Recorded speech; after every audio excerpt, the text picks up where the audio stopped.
chapter 2 here, the way that I wanted to do these videos, it is not working well. So we're gonna try this a little bit different for this particular video. I do apologize for all of this. Just trying to get it worked out has been quite the struggle. So chapter 2, we'll talk about, this is the well-being of an EMR. Again, this is another pretty straightforward chapter, talking about, the importance of staying mentally and physically fit. Is huge. Over the last probably 10 years, EMS has tried to do a good job of keeping everyone on track. We have, critical incident stress debriefings where people can talk about their feelings and what they're going through. We've changed a lot. It's no longer a world where we can just ignore our feelings. Yeah, so this chapter kind of talks about all that. Keeping yourself physically and mentally fit is incredibly important for the work of an EMR. We don't have, I don't know if you want to call it a luxury, but we don't have the ability to know what our day is going to bring us, right? Every call is really different.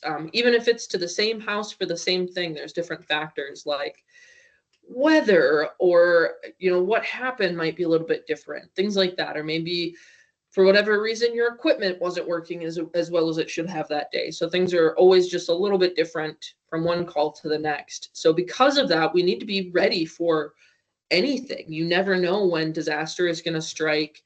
It could be a day where you don't do anything, or it could be a day where you're running your tail off all day with really high priority calls. So you just kind of have to be ready for anything. So how do we do that? Well, maintaining good relationships with coworkers as well as family members, having a good kind of safety net of people for you is really important. Some people exercise, that helps with physical fitness.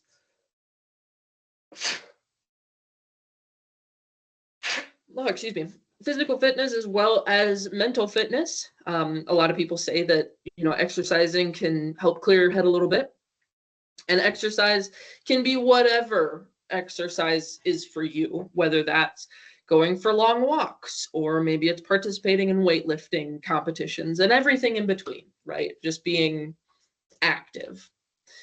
Getting good rest. In EMS, if you're doing this full-time, that can be a little difficult. We tend to work odd shifts, 24 hours on, 48 hours off, or sometimes 48 hours on, 72 off, or 96 off. So sleep can be a challenge, but getting into a rhythm of some sort of sleep habits is important.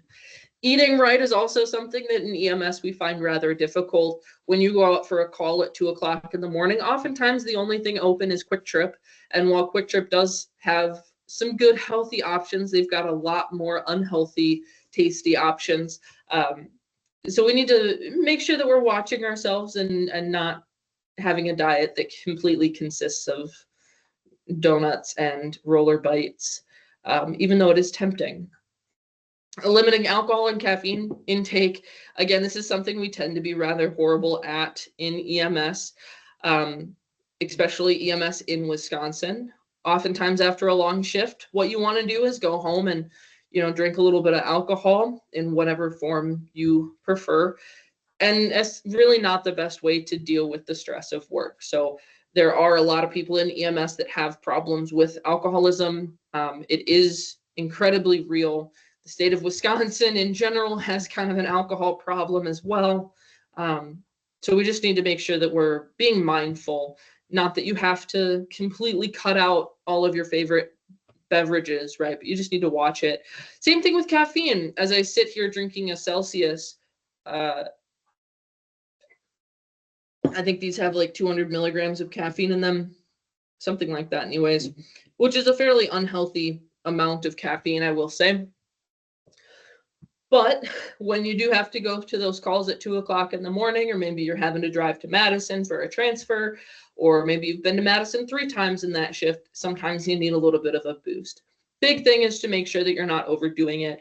Energy drinks especially have been linked to cardiac problems. So make sure that you are limiting that. I usually say if I can't go a day without caffeine, it's a bit of a problem. And then I try and go, a week or so without it just to break the addiction a little bit.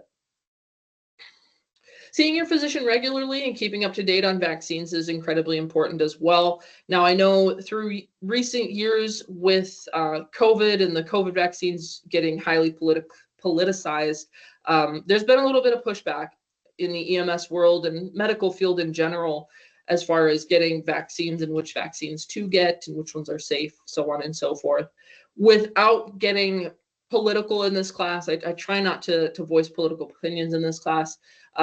In general, most all vaccines are pretty safe for everyone.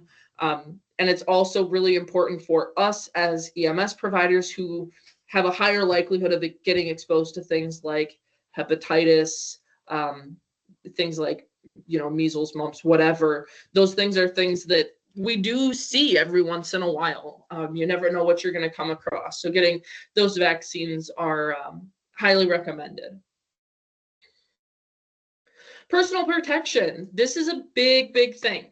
So last lecture, I had mentioned that safety is a big, big, big thing. Safety is number one. Personal protection is number two. Anytime we go on to a scene, especially getting ready for like EMT2 National Registry prep, the first thing out of our mouth anytime we go into a scenario or a situation is BSI. So this personal protective equipment, we also call it BSI, body substance isolation. And is my scene safe? Those are the two things, first things out of your mouth anytime you go into a call or a scene. All right. In fact, once you start working in EMS, it does become a little bit of a joke here and there where we put up our hands and shake them a little bit and go, BSI, scene safe. Yeah, so those are the two big things. So what is personal protection? What all does that entail? Well, the idea is that we're protecting ourselves, not necessarily from physical threats like punches and stuff, but more so pathogens and organisms that can cause infections or bloodborne problems. So standard precautions help us fight against those, the things that we can't see. So when we're making decisions on what standard precautions we should be wearing, it's almost always based off of the call of the situation that we're going into. Now, that being said, we don't always know what we're going into, right? We could be dispatched out for a patient that just isn't feeling well, and then we show up on scene, and through our assessment, we find out that they might have tuberculosis. That happens, right? And you have just been talking to this patient for the last 10 minutes before you decided this, and you've been exposed. Things happen. That's where vaccines and going to your doctor regularly really help kind of protect you from those things. But also just in general, if you walk into a room and somebody's coughing, you should almost immediately put on a surgical mask. Whether or not you use a N95 is a little bit different, but surgical masks are important, right? We're no longer wearing them on every single call, surgical masks. However, we do want to wear gloves on every single call. OSHA has strict guidelines about these precautions against exposure to bloodborne pathogens. Also, your local protocols as far as what you should be wearing are things to go and review as well. Written policies can address kind of what to do in event of an exposure. Exposures do happen. Like I said, you might walk in and realize, oh my gosh, this person has tuberculosis, right? You were exposed to it. Now what do you do, right? You'll have policies within your agencies that dictate that. So here we've got a picture of a few different protective equipment. Gloves are big. There's two different types of gloves. Most of the time we don't have these white surgical gloves. We've got the blue nitrile gloves or black or orange or whatever color they have. But we want to be wearing gloves for every single call. I don't know if you guys know this, but people are kind of gross, right? Like, I don't know what everyone's background is as far as dealing with the general population, but People don't shower nearly as often as they should, it seems like. So I'm a big fan of putting gloves on every single time, regardless of what that call is. Then we move over. We've got a few different types of masks. General surgical mask is kind of this one over here. This one also has a face shield with it as well, so it covers your eyes. Anytime a person is coughing, it's a good idea for us to put a surgical mask on ourselves as well as the patient, as long as it's not interfering with their ability to breathe. N95 masks are a little bit more beefed up. These filter out a smaller particulate. So tuberculosis is the big one for N95 masks. COVID as well, they were recommending using N95 masks with that. And then eye protection is big as well, making sure that if a patient is spitting or coughing up anything, squirting any blood, that type of stuff, protecting your eyes is really important. Now, there are different protective equipment that aren't on here. Gowns, for one.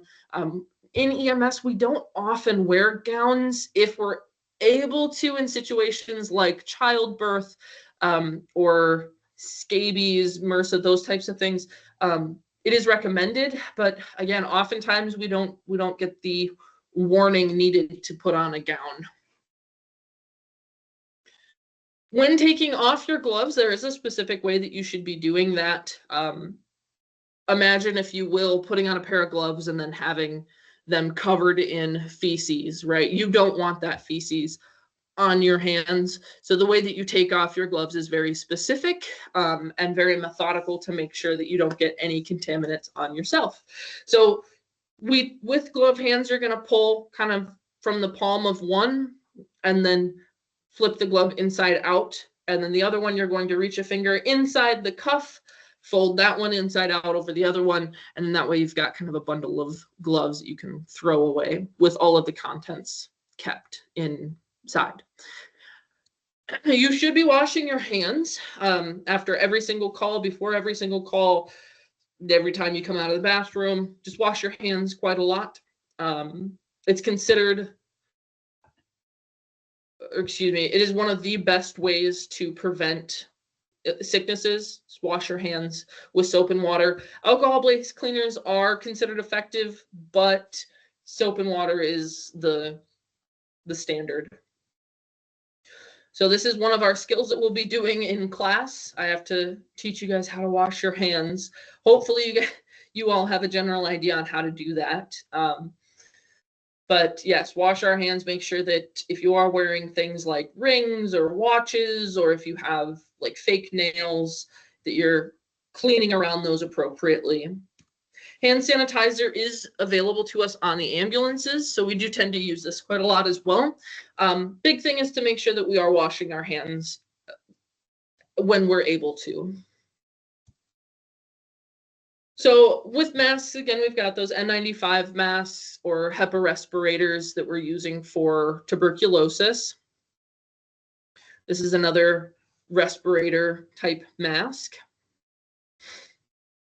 Anytime our patients have any sort of liquid coming out of them, whether it's blood, spit, vomit, etc., we should be covering our eyes as well.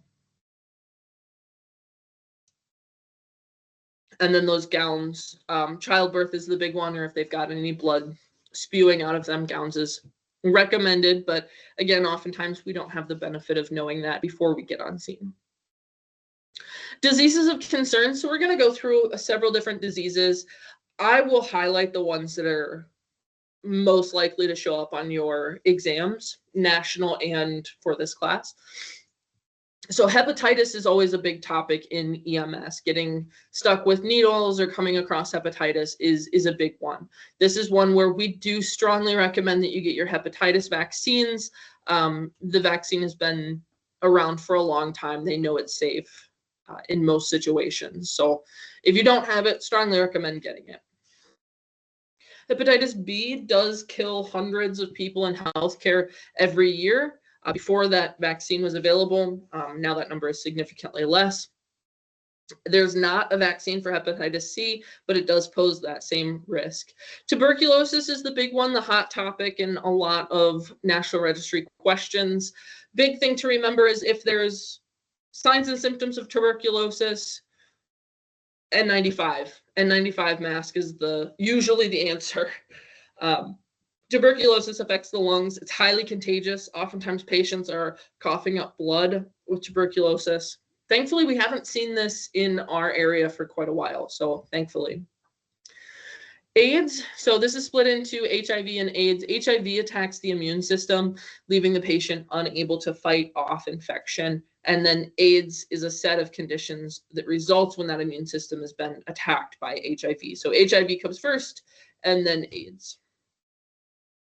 AIDS is a lower risk for healthcare workers than hepatitis or TB, but contact with blood is the usual route of infection.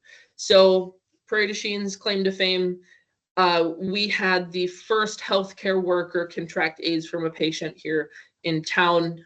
It was a nurse at the local hospital. A patient had come in from out of town, was just driving through, got into a motorcycle accident, came in all cut up and bloody, unresponsive, so was not able to say, hey, I've got this condition. Healthcare workers at that time didn't wear gloves. That was just the thing. They didn't wear gloves. And the nurse had a whole bunch of small little cuts on her arms and hand. She had been gardening, I think in like a rose garden or something like that, where she had gotten all these little cuts. She went in, did her job, and when she came out, eventually she developed HIV and then died from AIDS later. But first one was Prairie du Chine. Yay. She was big into like going out and teaching people about the importance of wearing gloves and PPE and such. Ebola was big in 2014, hemorrhagic fever, high rate of deaths and lack of definitive treatment for that one. SARS, SARS or MERS, these are both respiratory syndromes that happen. This isn't something that we're capable of diagnosing in the field. It may be something where you get a phone call after you drop off your patient and they say, hey, just so you know, you were exposed to such and such illness or disease, you should go get checked out, which does happen. Avian flu is found in poultry and can affect humans. It's not easily transmitted from human to human. Influenza has been around forever, has killed many people. There is, of course, a vaccine for this that is recommended that we get yearly. EMS in general is at a high risk for contracting infectious diseases. Guidelines for workplace are set by OSHA and the CDC. So oftentimes we think, well, we live in small town Wisconsin. You know, there aren't people that get these horrible illnesses like AIDS or hepatitis or whatever, right? Measles, mumps, etc. I will say I was working in Sparta, Wisconsin, where we thought kind of the same thing. You know, nothing ever goes on in Sparta, Wisconsin, right? It's a fairly small town. Well, then they had, I think it was like 15,000 Afghan refugees that were being housed at the military base just outside of Sparta. Well, that's several thousand over what the normal population is in Sparta, Wisconsin. So of course, a lot of the ambulances in the area were getting called out for medical reasons for the Afghans. And it just so happened that we got exposed to quite a lot of different illnesses with that. So you never know, things can happen, right? And we don't have a huge military base here in our little corner, but you never know, things happen, right? Infection control is the joint responsibility between the employer and the employee. So it's the responsibility of the employer to make sure that they are providing training, equipment, vaccines to the employees. So gloves have to be available, masks have to be available, etc. Right? But it's up to the employees to actually utilize that equipment. So if you're not wearing gloves on a call and get sick because of it, it's not your employer's fault. They provided the gloves, you chose not to wear them. So joint effort. There should be an infection control plan within your service. Typically that's call whoever your employer is, and they will say, go to the hospital, tell them what happened, let me know what the results are, and then they'll pay. It's like a workman's comp situation. They'll pay for the visit. Vaccines, if they require you to have a vaccine, typically they will also pay for you to get that vaccine. So flu vaccines are a big one because it's a yearly thing. If they require you to have a flu vaccine, they will pay for you to get it. Ryan White CARE Act is a big one, a big topic in a lot of different exams and quizzes. So I strongly recommend understanding what this one is. So this allows EMS providers to find out that they have been exposed to potentially life-threatening diseases while providing patient care.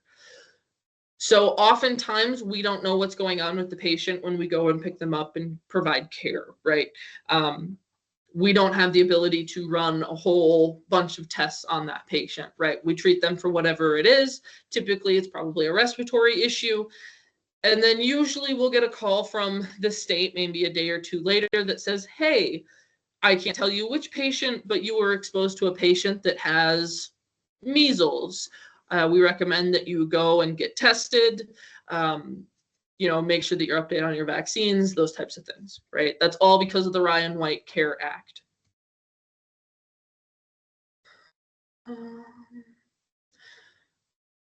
Tuberculosis compliance mandate. This is OSHA's respiratory standard selection and use of respirators. So you need to wear an N95 mask if you're coming into contact with TB.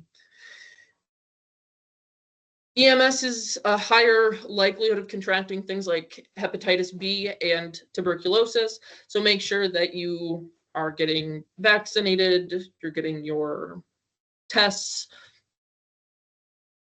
That's all I can say. All right, emotion and stress.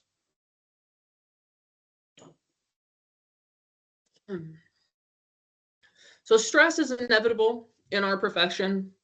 There's good stress and there's bad stress, right? Good stress typically helps you kind of think critically, think faster in situations where you've got some adrenaline rushing, right? That's the good stress. The bad stress is when you start to have too much of good stress over and over and over and over and over, and it just wears you down, right? That's the bad stress. The idea of resilience is being tough and the ability to overcome tough situations. It can help EMS providers deal with difficult situations, including understanding stress, being physically and mentally able to respond, and using techniques to provide or to process difficult scenes. So it is inevitable in EMS. You're going to come across things that nobody should ever have to see in their life, and it affects you. It affects you in a lot of different ways, right? And it's something that a lot of people carry with them for the rest of their lives. And what affects you is different from what affects everybody else, based on different situations that you've had in your lives, right? So my dad has pretty significant health problems with his heart. I happen to have a patient, completely unrelated patient, right? A patient that died of the same problems that my dad has. And seeing that was very eye-opening. It was like, of course, being in the medical field, I knew how bad my dad's problems are, but it wasn't until I saw somebody in front of me that was dead and the family's reaction to it and so on, that, it really kind of rattled me, right? That I thought I had come to terms with the fact that, my dad's probably going to die of this, but it was just incredibly eye-opening in that situation and very rattling. And the partner that I was with, of course, didn't have that emotional connection to the situation at hand. And that call didn't bother him at all because it was just like any other call, right? So things are going to bother you differently or might affect you differently depending on your history. So aspects of stress, the first stage is that fight or flight. This is the good stress, right? This is what gets us to react better in these situations, perform a little bit better, right? Second stage is going to be the resisting or the coping with stress. This is where it starts to turn into the bad stress, right? And then third stage is exhaustion. This is the loss of ability to resist or adapt to the stressor. So that's bad, right? Stress reactions can happen from any sort of incident. It could be something relatively mild that you just so happen to have a really personal connection with, or it could be something huge that happens. It can affect everybody differently. Acute stress reactions are often linked to catastrophic events. They can have physical, cognitive, emotional, and behavioral symptoms, and it may require some professional intervention. Delayed stress reaction, this would also be considered PTSD. Signs and symptoms are not evident until long after the event and does require intervention by mental health professionals. And then cumulative stress reaction. This is the one that a lot of EMS and public health and safety workers experience. This is otherwise known as burnout. It results from years of sustained low stress levels. Early signs are things like anxiety, boredom, emotional exhaustion, progression to physical complaints, loss of emotional control, irritability, depression. The book lists kind of the high risk calls that you're at risk or the highest risk of developing these stress reactions. These are the big ones, right? But like I said, every call affects people differently. Eustress is that positive form of stress, and then distress is the negative. Signs and symptoms, again, everybody is just so different when they have stress and lots of stress. Some people get indecisive. They feel some guilt. They get anxiety, loss of interest at work. Other people throw themselves into work and work way too much to try and just block everything else out, right? So it's our responsibility to be able to notice the stress developing in ourselves, because sometimes it can be really hard to see stress in other people. Lifestyle changes can help kind of deal with stressful situations, things like moving a little bit more, devoting time to relaxing, changing shifts, or maybe moving locations if you have that ability to do so. Less time at work, maybe you have to take a little bit of time off. Those are all things that you can do to kind of help deal with things. Invisible wounds. So this is kind of talking about psychological trauma. The psychological trauma can result from any scene really, but the tragic ones are the big ones that may cause them. I actually was just listening to a podcast the other day by shoot, I don't remember the name of it, but it's one of the ones that comes free with my Audible subscription. And they were talking about EMS trauma. And at first I was like, okay, this is going to be like, car wrecks and stuff. But they were talking all about the trauma mentally, the mental trauma that comes from working in EMS, and how to kind of teach people to deal with that. It was very interesting, not too different from this lecture. So, I mean, I don't need to go into specifics because we're lecturing about it, but yeah, just incredibly important to make sure that you're dealing with the stress in a positive way. Critical incident stress management or critical incident stress debriefing. We kind of use those terms synonymously. It's a comprehensive system that includes education and resources to help not necessarily prevent stress, but prevent that negative stress reaction to the calls that, yeah. So ways to deal with that stress appropriately when it does occur. The critical incident stress debriefing, I personally have never been invited to one of these. I think there's a few calls where it would have been helpful when dealing with it, but it was never offered and I never sought it out, which is, an issue with me as well, right? Because it's everyone's responsibility.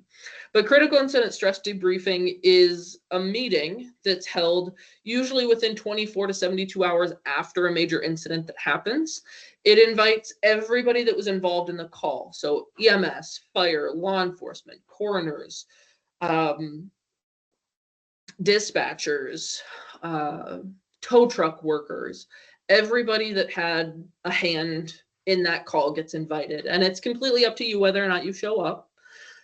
There's peer counselors and mental health professionals that are trained to deal with these reactions in the room, and they help mediate kind of the discussion that happens, moderate, I should say, the discussion that happens. And it starts with, all right, dispatch, what was the 911 call? And they may even listen to the recording of the 911 call.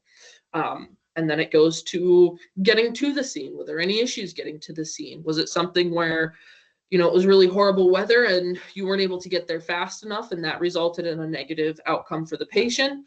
You know, talking about the weather and why it was okay to justify going slower to a scene is something they might talk about. And then it goes into the care and then transport, so on and so forth, right? And everybody gets a chance to talk about what they experienced during that call. And they can share, you know, how that felt to them, so on and so forth. Supposedly it's really helpful. Like I said, I've never personally gone to one of these. I can see where it would really depend on the people there as to whether or not it was helpful or not. If you had good discussion versus just everybody sitting in a room being sad about a negative event. Yeah, I do recommend, if you ever have an incident that you think qualifies for critical incident stress debriefing, that you do ask your service director to get a group together so you can go through it. Better safe than sorry, right? If there's anything kind of on the edge of bothering you, see if you can do this. There's different, excuse me. So death and dying is a heavy topic in EMS, right? This is kind of oftentimes, let me go back here. Oftentimes, this is a point in a call where we think we have done something wrong, right? Our job is to save the person, right? Save the patient. And if there's death and dying, oftentimes we kind of go through the stages of grief, right? And we as the providers might go through them a little bit differently than how a patient's family member might go through them, right? I've found that in these situations, oftentimes I don't process those emotions at all until after the day is done, when I'm, you know, at home or whatever, wherever I'm in my safe space and can process these emotions. I do my very best not to do that in front of patients, family members, right? So the first step is denial, or kind of this not me idea. Can't believe this happened. This isn't real. I must be dreaming. Those types of things. Anger. Why did this happen? Why did this happen to this person or to me? Bargaining. Like, okay, but first, you know, I got to do this or I got to do that. Depression. You know, okay, but, you know, I haven't done this. Acceptance. Or, you know, okay, I'm not afraid. I get this happened. You know, we've got to move on from this, etc. Understanding the reactions to death and dying. So understanding those patients' needs or the family's needs. Oftentimes when we're dealing with a patient and they have died on scene, it's the family members that we kind of turn to at that point to try and help go through and process the initial reaction to their loved ones dying, right? We need to be tolerant in those situations, making sure that, you know, we're not taking anything to heart. People say and do things in times of desperation. So they might yell things at you, or, you know, this is all your fault type of stuff. You just need to be tolerant and understand that they're not necessarily mad at you as the individual, but they're mad at the situation that they're in. And they're just taking it out on someone that just so happens to be there. Do your best to listen. Don't falsely reassure. We don't want to say, you know, things like everything's going to be okay. Not necessarily that that's false, but it's just not helpful in that situation. And then offer as much comfort as you can realistically. So in EMS, when we are dealing with something like this, oftentimes the comfort that we can provide is, you know, do you want to sit in our ambulance and get warm because it's freezing outside? Or maybe it's hot and we have air conditioning. Maybe you've got some water or can call somebody for them. You know, there's lots of little things that we can do that are helpful, right? Maybe you can get them something to sit on, those types of things. I know you might be thinking at this point, you know, well, we're EMRs. When are we going to be dealing with this per se? You can't call time of death on a scene, but if you're working with a paramedic, they are capable of calling time of death on a scene, so you may not even transport these patients. There's also situations that we call obvious death, where you as the first responder are able to call time of death. For instance, if the patient is decapitated, you can say, yes, this patient is dead, right? If there's any sort of obvious death, you can call it. So you may very well be in these situations. Say you go to a car accident scene, family members are there, and the patient was decapitated. You will have to deal with the patient's or the family's reactions to that situation, right? So it's not completely out of the question. Scene safety. So EMS isn't typically a dangerous profession. It is, you know, more dangerous per se than an office worker, but most of the time, the situations aren't necessarily. This is hard to explain, but so law enforcement, oftentimes they are the target of dangerous situations. EMS is not typically the target, right? We tend to be the good guy when we go on scene. We're not there to take anybody to jail. We're just there to help, right? So most of the time we are not getting physically hurt on these scenes. But the reason why EMS can be a dangerous profession is because it's really unpredictable and we work in a lot of different situations. So going to a car accident scene on the side of the road, tripping over a rock and falling into an embankment is a possibility, right? Getting hit by another car is a possibility. Patients that maybe have dementia or are drunk or something like that may start swinging and hit you. It is a possibility. It's not a typical thing, but it's not unheard of. So we need to make sure that we are staying as safe as possible on all of these calls and taking those good precautions. Hazardous materials, I'm not going to go too in depth with this. This is something that we do have a hazmat specific lecture towards the end of the class. So we'll go in depth with all of these. Just know that it is our responsibility to recognize a hazardous situation and call in the most appropriate resources for that situation. So oftentimes we're looking at placards in the distance, recognizing that, hey, that says explosive on it. We don't want to go in there. Let's call our hazmat team. Terrorist incidences, again, you guys will be going through a class specifically called Weapons of Mass Destruction Training, where it will talk about all of these things. Note that it is something that may be a part of our job at some point, hopefully not, but terrorist incidences are becoming a little bit more prevalent. Rescue operations, when it comes to any sort of skilled rescue operation, typically EMS is not involved unless you specifically have additional training with, you know, usually it would be the fire department that would deal with these rescue operations. So I have almost entirely just an EMS background. I don't do anything with fire or law enforcement. So when I go on a scene and they're doing, say, like a high angle rescue or a grain bin rescue, my rear end is going to stay next to my ambulance until they bring me the patient, right? I don't have any training at all on how to deal with grain bin rescues. So I'm going to leave that up to the professionals. The firefighters who have gotten that additional training are the ones that are going to be doing that. Now, I know a lot of you might be also firefighters or also going to be working with firefighting services.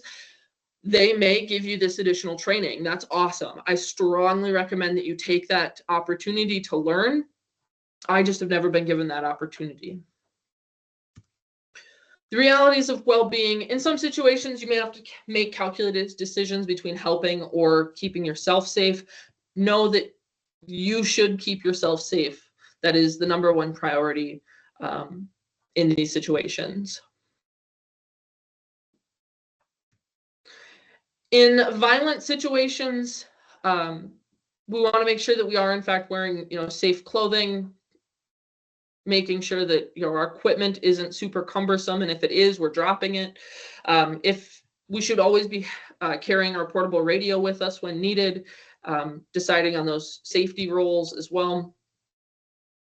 We want to observe the scene. As soon as we even get into the neighborhood of where we're going, we want to make sure that we're looking around, seeing if there's anything abnormal to the scene. We also try to turn off our lights prior to getting there, just to make sure that we're not announcing our arrival. And then observing things. Is there anything within our scene that might suggest that this is not safe? Is there drugs or alcohol, weapons, the patient itself? Maybe they're acting really violent. Pets, dogs, as much as I love dogs, they can be aggressive to people that they don't know. So, you just have to be aware of those things. This is maybe a little extra in a situation where you do think that maybe it's not safe. I would recommend just not going onto the scene, calling law enforcement to deal with that. You can, kind of knock on the door off to the side so that people aren't shooting through doors, type of thing. When we're responding to danger, we want to react, we want to respond, radio for help, and then reevaluate the situation. We don't want to go in until that situation is clear. Clearing dangerous situations is not our job. That belongs to the law enforcement, so getting them involved is a priority as well. We should get out of that situation, get rid of any cumbersome equipment that might be, slowing us down, and then taking cover and concealing ourselves. So this is something that would be concealing, but this is not necessarily cover. Cover would be something that bullets can't fly through. That was the end of this chapter, so I'm going to go ahead and stop the recording. All right, there it is.